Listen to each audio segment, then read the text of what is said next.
Welcome to the Corporate Detox Podcast. I'm your host, Amanda McWhorter. I'm a corporate dropout, recovering people pleaser and perfectionist turned burnout recovery coach. If you are sick of the corporate roller coaster ride and ready to step into a life you love, this is the podcast for you. Hey there, welcome back to the Corporate Detox Podcast. So this episode is solo today, and I wanted to come on and talk about how we need to stop shoulding on ourselves. Yes, I said shoulding, not shitting. So think of all the times that you get stuck because you think that you should be doing something. This is exactly what I'm talking about. Let's dive into burnout a little bit first before we start talking about those 5 things. So I am a burnout recovery coach. So burnout is totally my wheelhouse, and it is something that I struggle with myself. So when I left the corporate world, I realized that I was burnout. I didn't realize it at the time that I left. It took a little bit of time. Burnout was definitely not something that we talked about as an organization.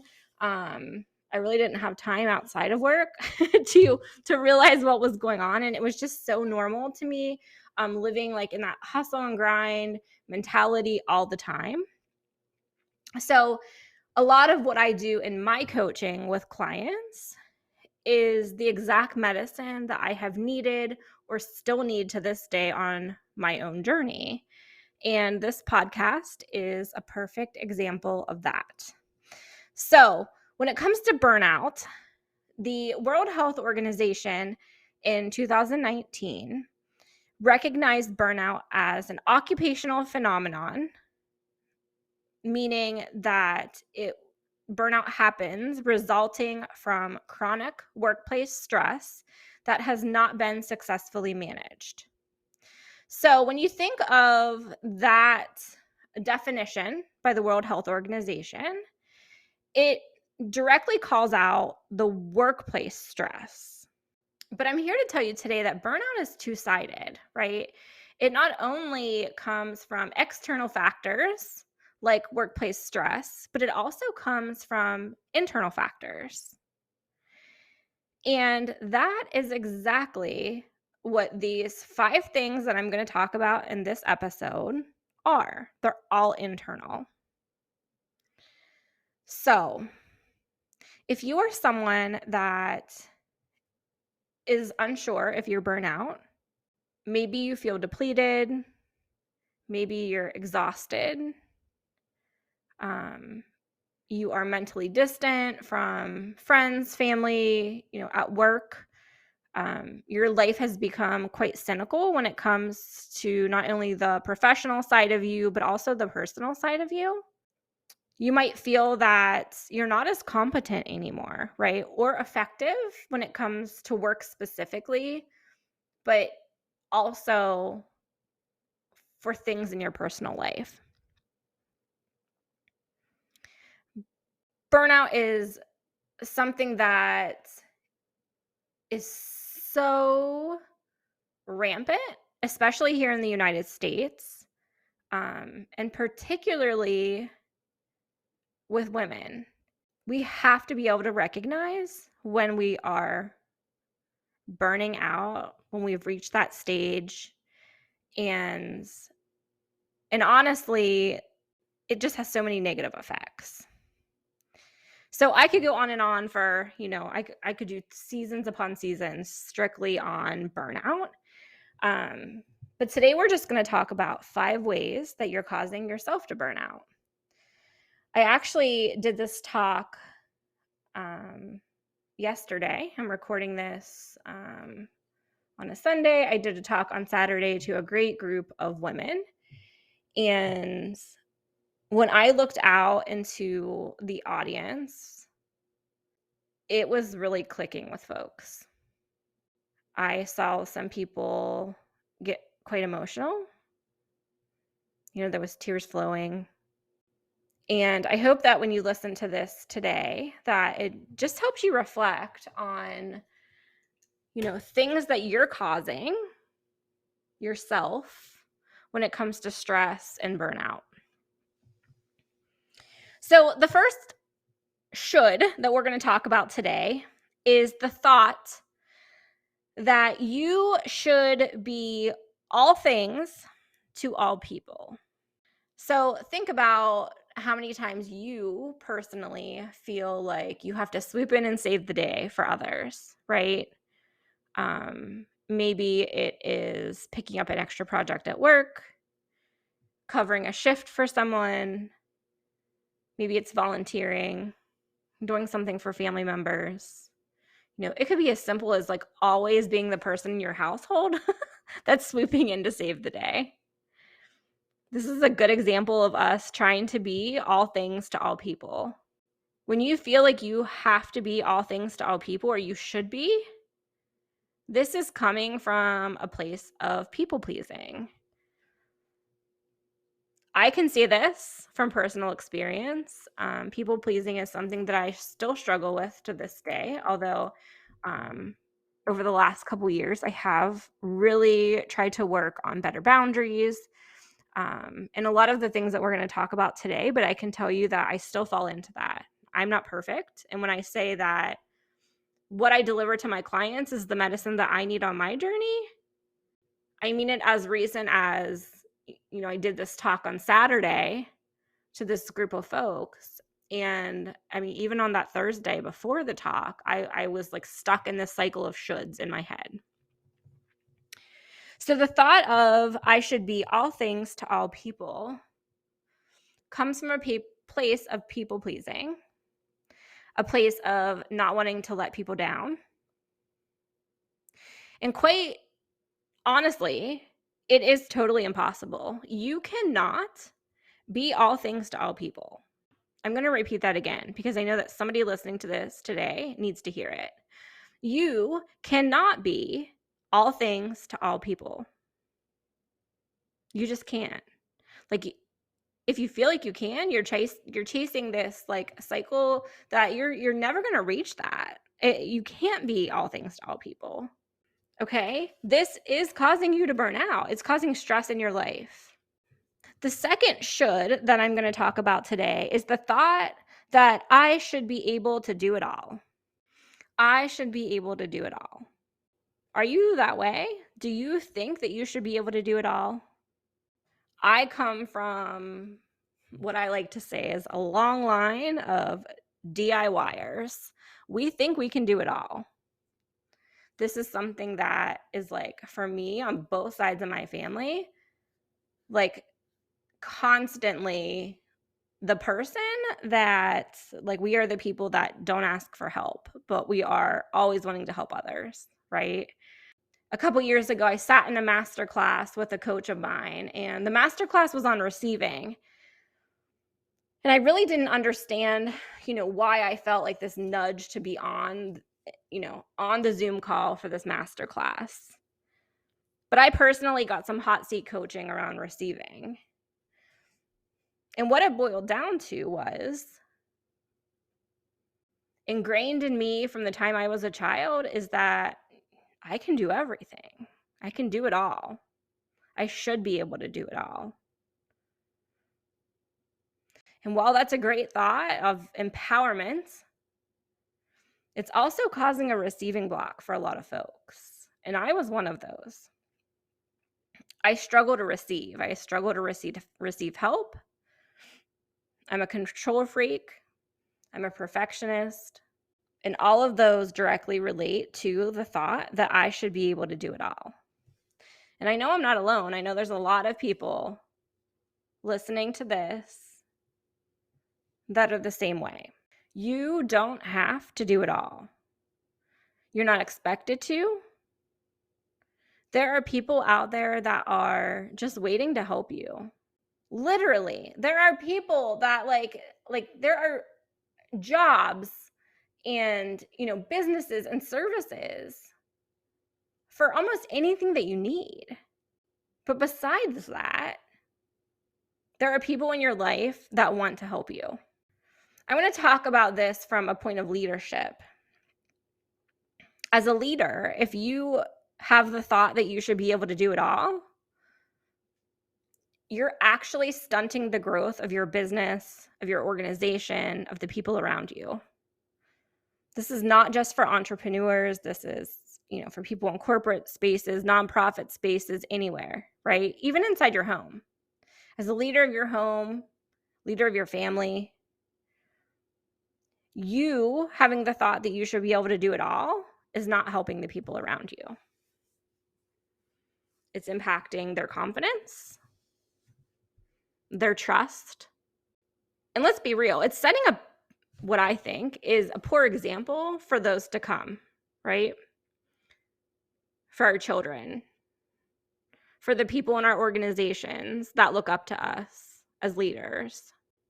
So if this is you and you think that you should be able to do it all, and you're that person that's like putting on the Superman or Superwoman cape and trying to do everything, you are causing your own burnout. Give yourself the grace to ask for help. You probably don't even need to ask for it, quite honestly. There's probably people ready to help you, but you don't see it because you're trying to do everything. Number 3, the thought, I should be doing more. I should be doing more. Our society has turned into a society where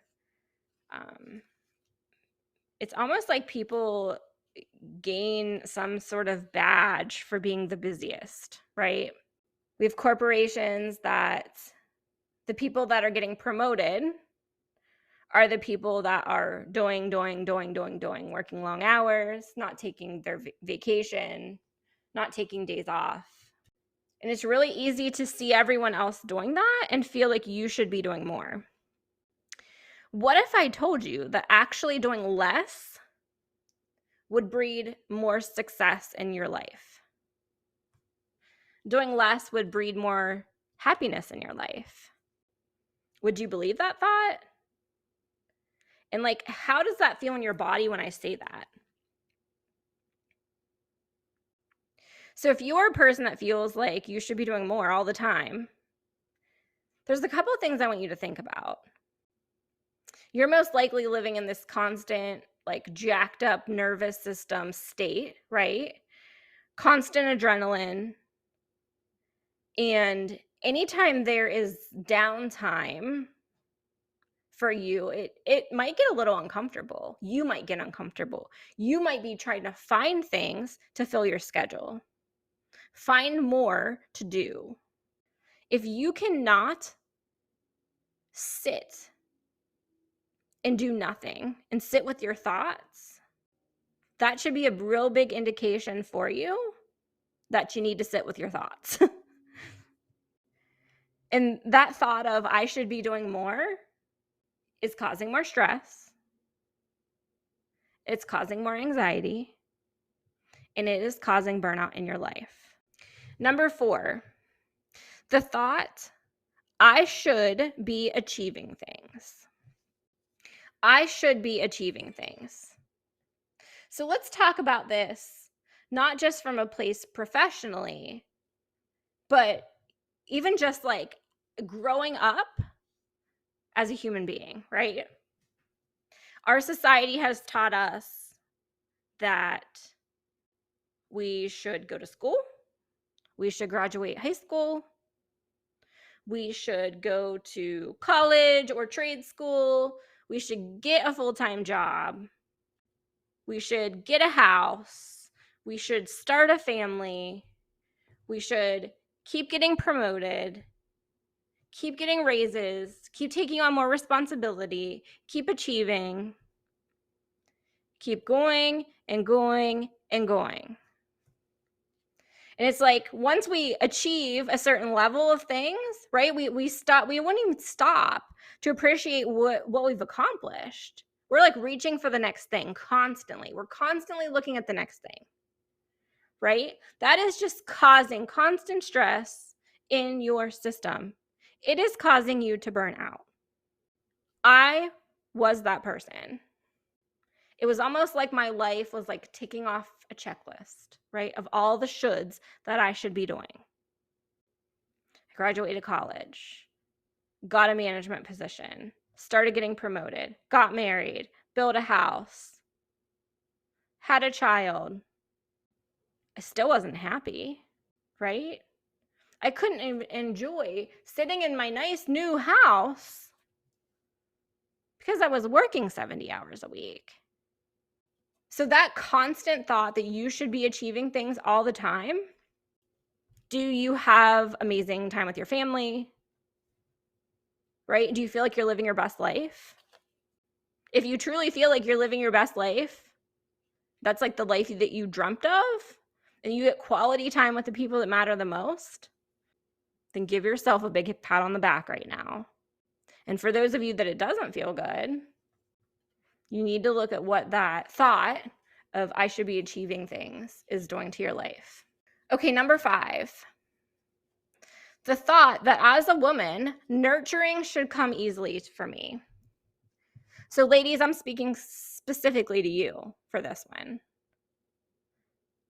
I'm speaking to you, and I'm not discounting what men go through or how men feel, but I'm speaking to you because this is personally how I felt. Nurturing should come easily for me, right? Like that is a should that I do feel like just instinctively women are just like wired that way. And let's be real, nurturing is not easy. And when I say nurturing, I'm not just talking about, nurturing your loved ones, but being that figure, right, in people's lives, whether that's raising kids, being a leader or a mother figure to folks that are growing within your organization, within your community. Caregiving, nurturing is not easy all the time. And we feel this guilt, and I'll speak specifically as a mother, right? Like we have this mom guilt that is just, it's insane. It's absolutely insane. The amount of guilt that I felt dropping my son off to daycare or being the last mom to pick him up from daycare, it was crazy. It was crazy. And it was little things, right, that would really put on that mom guilt. Not waving to him as he's looking out the window at daycare. Like they had this window, a picture window, and when he was 4, all the kids, it seemed like, would go to this window because it overlooked the parking lot, and they'd wave to their parents.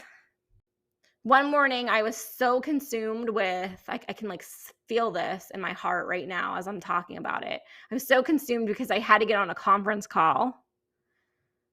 I was trying to get to my car and just dial into that call that I didn't look up at that window. I didn't wave at him. And that's a minor thing, right? Like he was safe. I was safe. There was nothing wrong. But I got a call from daycare that day. He was devastated that I didn't wave to him. He was upset. And I had this big mama guilt you can probably still hear it in my voice. It's a couple years later, right? Nurturing does not always come easy. Caring for people doesn't always come easy. Being a parent doesn't always come easy. And it's okay to tell people that. It's okay to talk about it. It doesn't make you a bad parent, caregiver, leader. It makes you real, right?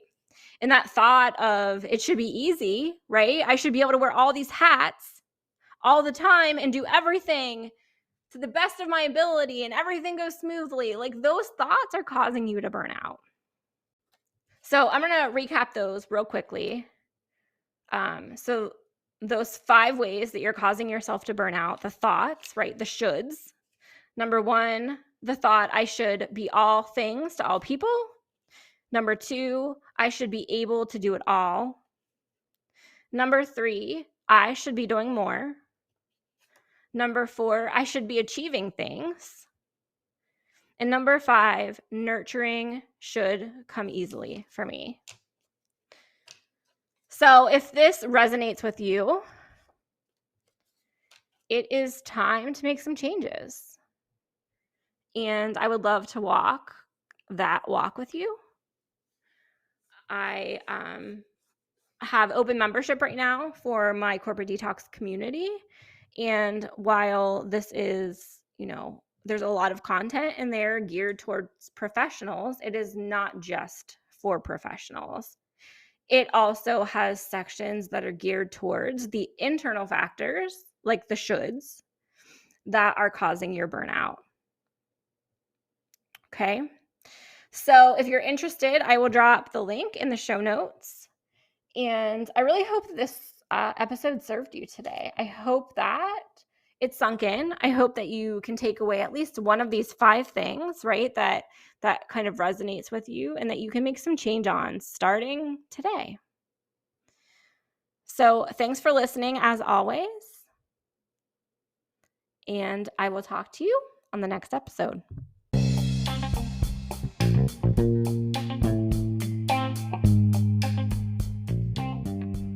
So, are you ready to start your own corporate detox journey? Well, if you are, make sure that you check out amandamccorder.net for different ways to work with me, as well as some freebies that could help you get started. If you're on social media, follow me at Amanda K. McCorder on Facebook, LinkedIn, and Instagram.